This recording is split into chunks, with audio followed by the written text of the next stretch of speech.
There she goes. Now then, should be some aftershave in here somewhere. Ah, yes. Old Spice.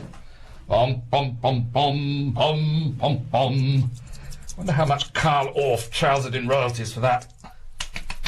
Oh, ow! Oh, thank God we didn't drink this, Elgar. Because it was a close call, wasn't it? The day David Hare got his knighthood. Yes, it's all right, it's me. Beardless, but still the same old daddy.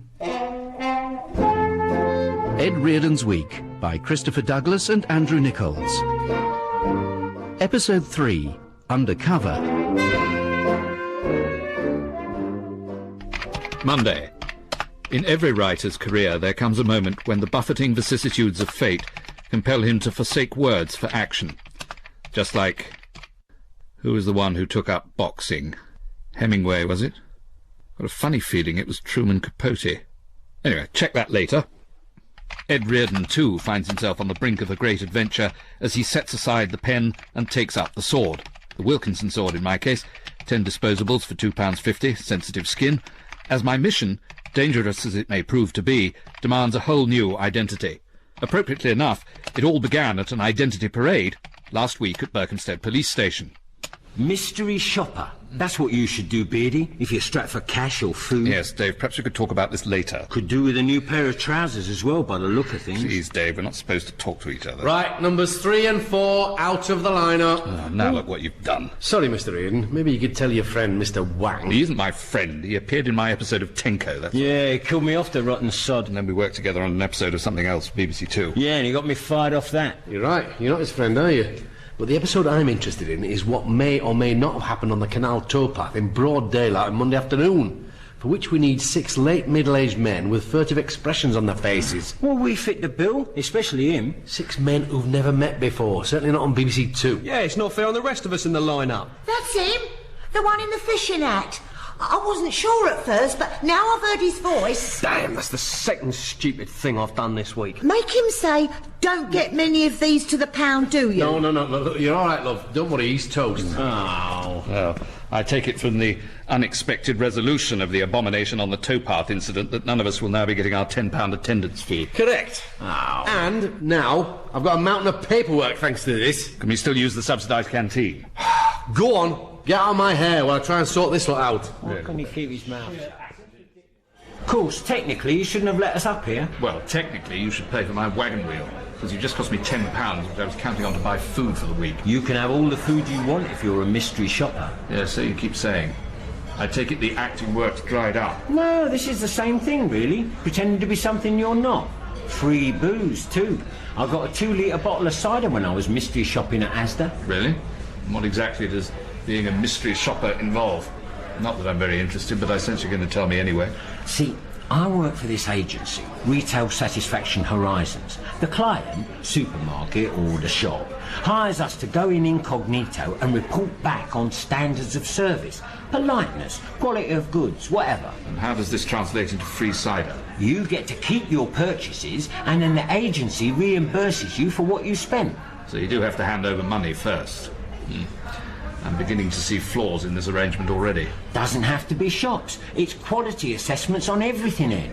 This table isn't very clean, is it? And you could cut yourself on that coffee stirrer. A visit to A&E just waiting to happen, that is. Huh? So you're working now? Working all the time, Ed. 24/7. It's like being an MI5. Lonely life. You never know who you can trust. But worth it. I would never have got the goldfish otherwise. Really? Yeah, Charlie, yeah. I mean, right now, I'm monitoring this police canteen since it's been privatised. Ah, I wondered why it said the copper's kettle on the napkins, and why the wagon wheels doubled in price. You could be claiming that back, 78p straight into your pocket, if you were a mystery shopper. Hard to believe, in the light of subsequent events, that I didn't take a great deal of notice of Dave Wang's suggestion. But there was a lot going on in my life at the time. Royal Ascot, followed by Wimbledon fortnight, always puts a strain on the writer's stamina, and had Test cricket not sold its soul to the Satan of satellite television, I doubt I would have had any time at all to devote to the task in hand, which was writing 3,000 words of crisp commentary for the audio guide to the Bletchley Park Cold War experience. Oh, and That is a lovely volley from Sharapova. Ah, yes, we like her, don't we, Olga? No, not now. Hi, it's Ping. Wondered how you were getting on with the Bletchley spy thingy. Dun dun dun. It's not a nag, it's just a gentle remindery type nudge. Oh, and some news about the fee. Hooray! What? Minute. Hello, yes, Ping. Ping, sorry, I've only just walked in the door. So you leave the telly on while you're out? Yes, a burglar deterrent. It's day one of Wimbledon. I'm surprised you're not there. I was, but I always lose interest after Tim gets knocked out. Anyway, Ping, you said hooray in relation to the fee. Yeah, I've got it up from £30 a hut to, wait for it, $32.50. But you've got to earn it. They want to make Hut 7 interactive. It's an interrogation experience. And they want multiple choice questions. What, so if you answer incorrectly you can be sent to a gulag experience? No, it's the communist witch hunt hut. Are you now blah-de-blah, or have you ever been whatever? Arthur Miller couldn't have put it better, Ping. Was Arthur Miller the one who was like married to Madonna? Yes, but it didn't last long. And after that she committed suicide. What? Well, the agency's just done a deal on that book of children's stories. Anywho, they must have the Bletchley script by quarter-finals day. All right, sweetie. Bye. Bye. We shouldn't have answered that, should we, Olga? Better record the tie-break, I suppose. Ooh. Right. Hut 3, The Threat from the Russian Bear. If I put this in 16-point, it'll look as if I've written more. What's the matter with this mouse?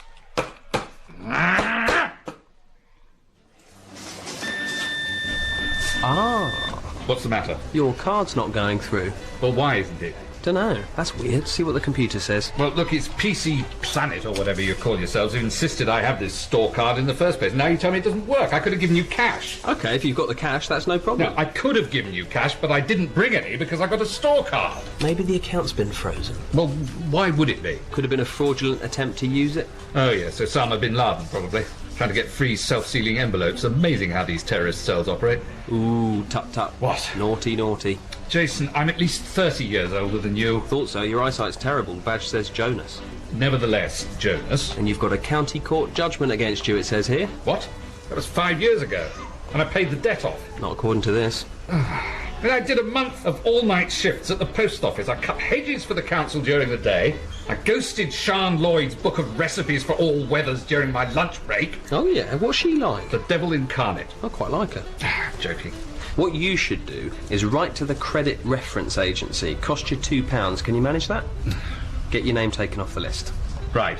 In the meantime, can I have this new mouse? No. And you can't have the Lara Croft mouse mat either. Well, I didn't really want that. I mean, had there been a Mrs. Gaskell mouse mat or Iris Murdoch mat, I'd have had them instead. Have you ever considered retraining? Because we're equal opportunities here. Disabled, senior citizens. What are you talking about? Yep, learning difficulties. We take them on too. Oh, for heaven's sake! Ridiculous 12-year-olds! There you are, Dave. Large whiskey and kettle chips. You took your time.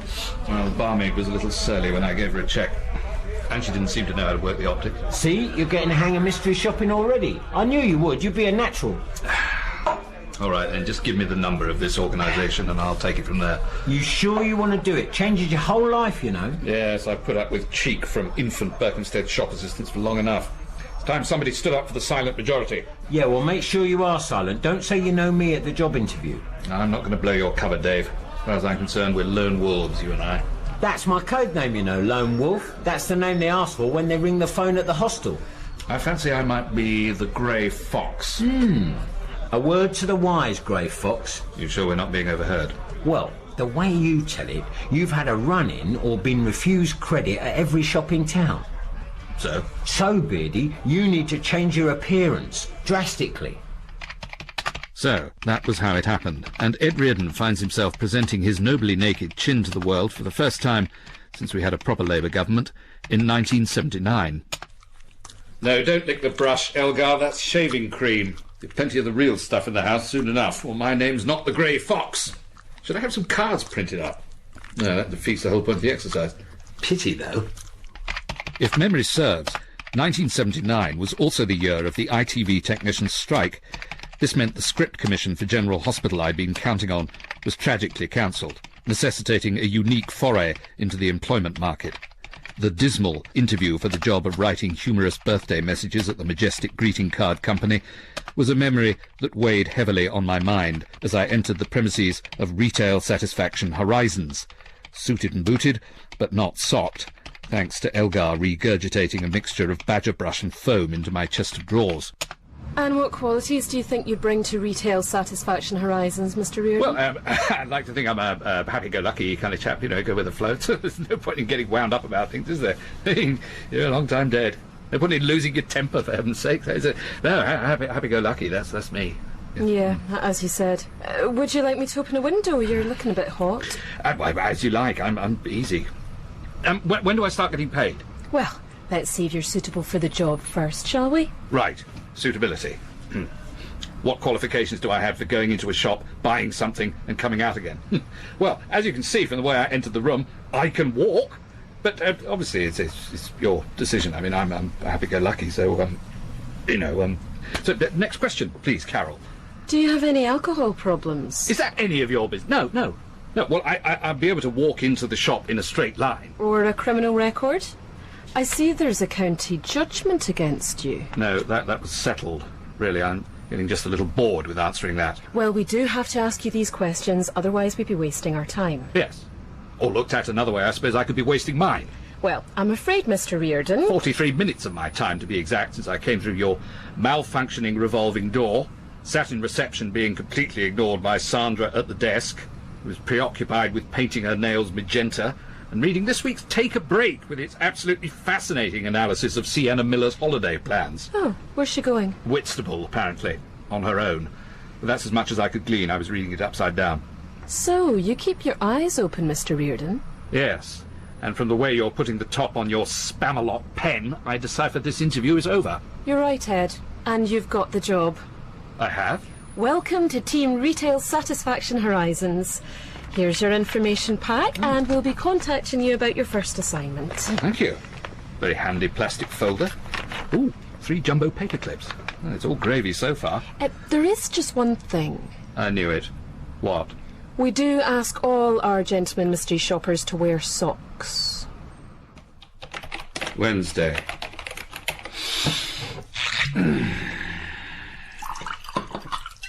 It's the waiting that's the hardest. Like a member of the Special Operations Executive standing by to be parachuted into occupied France, or in my case, the Hatfield Galleria, I was as nervous as a kitten, waiting for the balloon to go up. So rather than go mad speculating on what my mission might be and what might lie at the end of it, would it be electrical goods or just shampoo, I decided I needed the mental distraction of a morning's research for the script I was writing for the Cold War experience. As ever, the dear old London Library furnished me with what I needed to know on the subject of interrogation and torture. Then, it was but a few steps up to Jermyn Street to procure the regulation outfit for agents in the mystery shopping field. These are men's socks, are they? They look very thin. These are the silks, sir, very sheer. And of course you can have them monogrammed or in your club colours. Right. How much are they? £75. The pair? I suppose you have a 3 for 2 offer. Oh, no, sir. My club does. What club is that? Thresher's Premium Customer Gold Club. Look, you better show me something cotton rich round about the £2 mark. Ed, is that you? Oh, hello, Felix. This man isn't causing you any trouble, is he, Terry? Oh, no, sir, nothing I can't handle.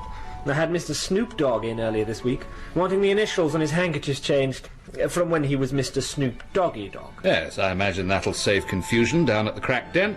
So, Felix, which client will you be invoicing for this shopping trip?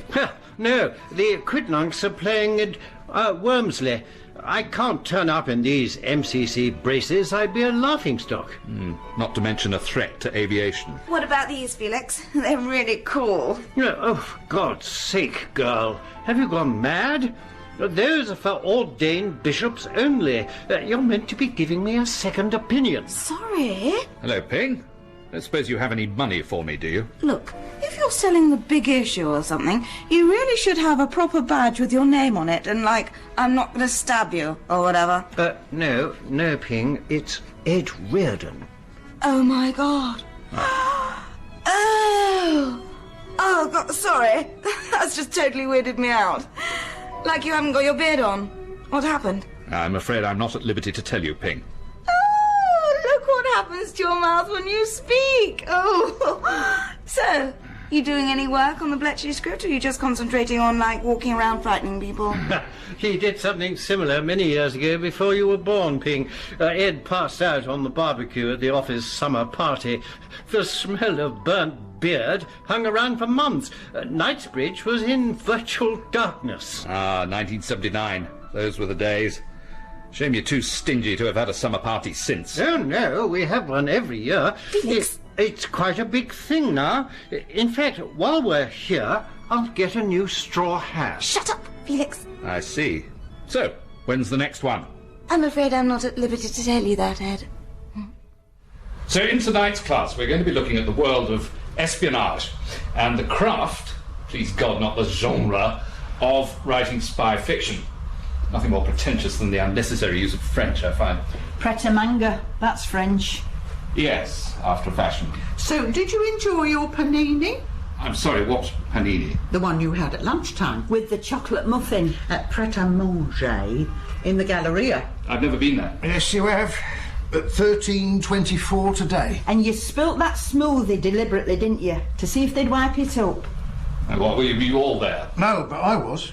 I texted a photo of you to the girls. We'd know that reaching anywhere. And the beard never hid it anyway. You thought it did, but it didn't. You get unlimited imaging on my plan. As much as you like. Well, I wouldn't have wasted the picture on you otherwise. I didn't see you there. I'm too busy writing your report. Yes, because I'm the new restaurant critic for Berkhamsted Living. Shame you didn't make yourself known to me, Stan. You could have been my companion and enjoyed whatever it was you had on the house. Flapjack. Well, there you are then. Stop trying to change the subject. You can't fool us. You're a mystery shopper, aren't you? And we claim our £5 each. So, cover blown on my very first assignment. Damn. The only consolation, apart from the panini and the muffin, and the smoothie, and the large cappuccino, and the bonus handful of mint imperials from the dish by the till, mint euros I imagine we're obliged to call them now, was the discovery that each member of my writing class had also seen service as mystery shoppers, and were happy to pass on experience gained in the field. Don't let them try and pay you in air travel vouchers. Yes, I made that mistake. Doesn't matter what you write in your report, you still have to eat that horrible aeroplane food. I didn't see anything of Turin apart from the toilet for 2 days. Oh dear. Not that I'm for a moment admitting my involvement in these clandestine activities, but which company were you working for? I Shop Solutions, me. Bunch of cowboys. They work out of a porter cabin and don't let you keep what you buy. Have you ever come across Retail Satisfaction Horizons? I don't think my face fitted there. They expected you to remember every tiny detail.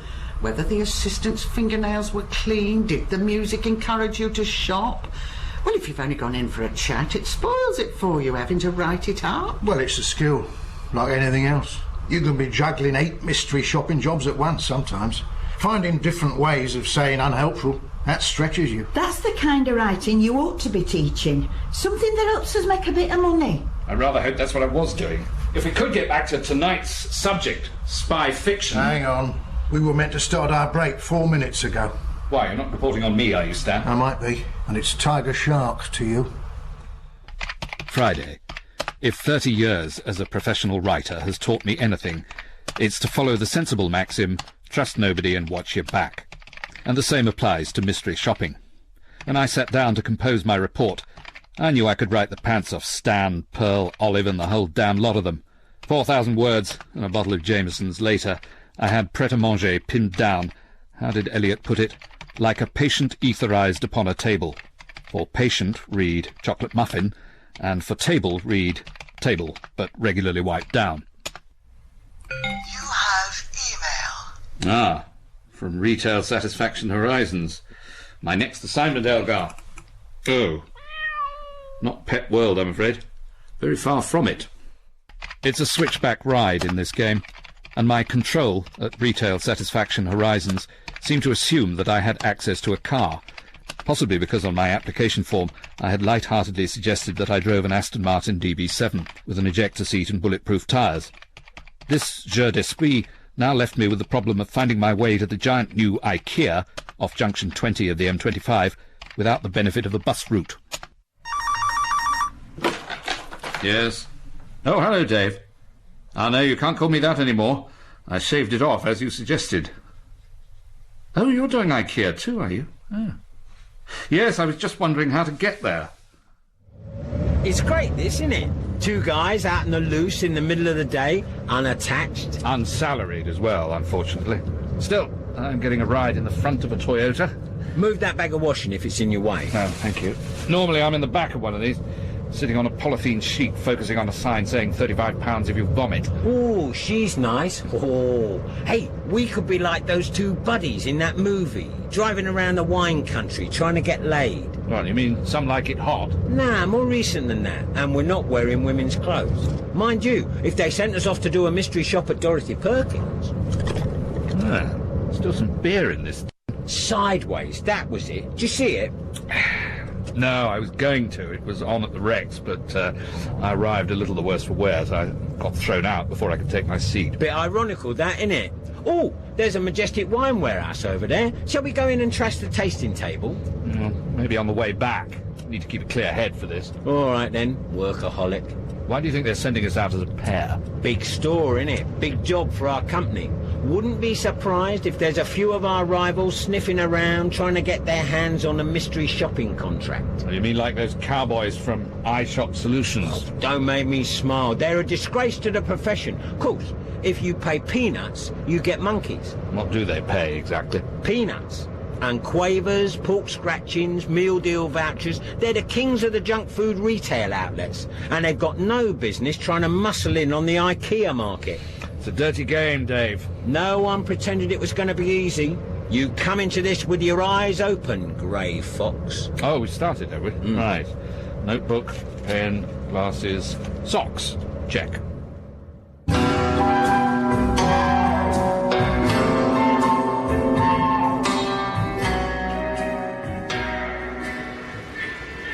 There's one of the iShop mob. Spot him a mile off. He's not going to buy jelly beans from that machine. The man monitoring the checkout. Oh, don't let him know you've seen him. Right, we better split up. Meet you in Home Furnishings in 20 minutes. Right.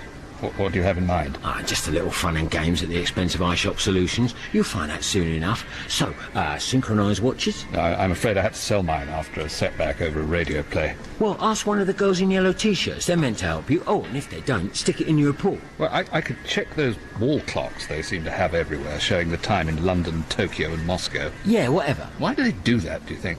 There's one in my local kebab shop, Athens, you could understand. It's down to 18 minutes now, so stop talking and get moving.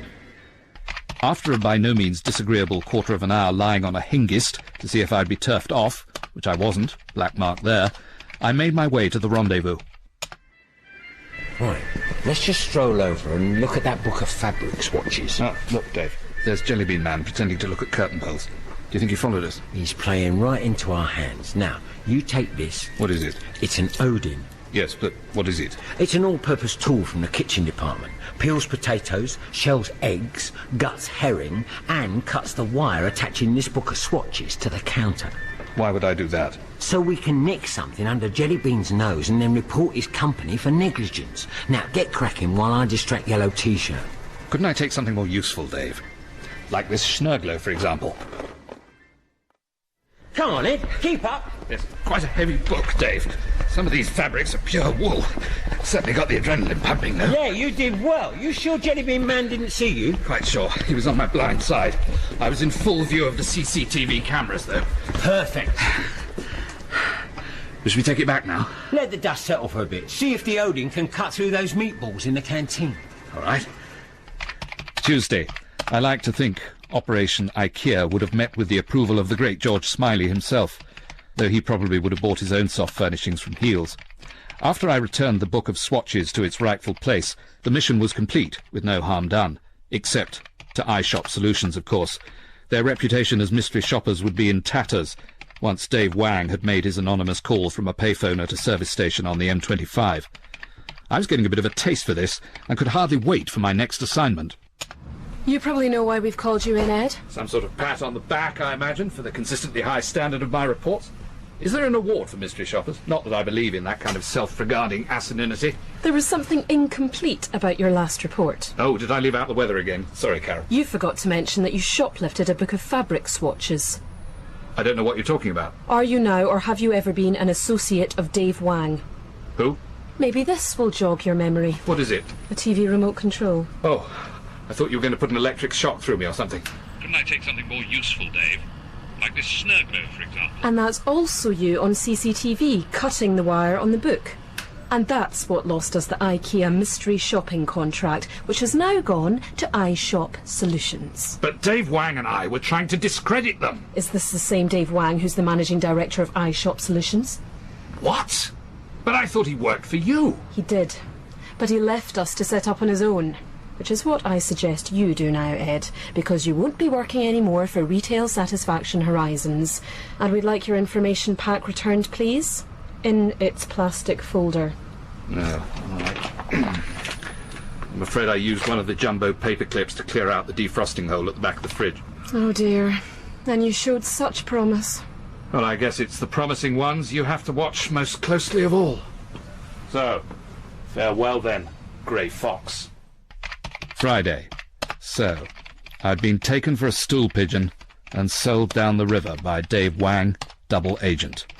My feelings towards him inevitably influenced the text I was writing for the audio guide at Bletchley Park, as Ping informed me that my material had been turned down on the grounds that its interrogation and torture scenes were too bloodthirsty to be suitable for a family day out.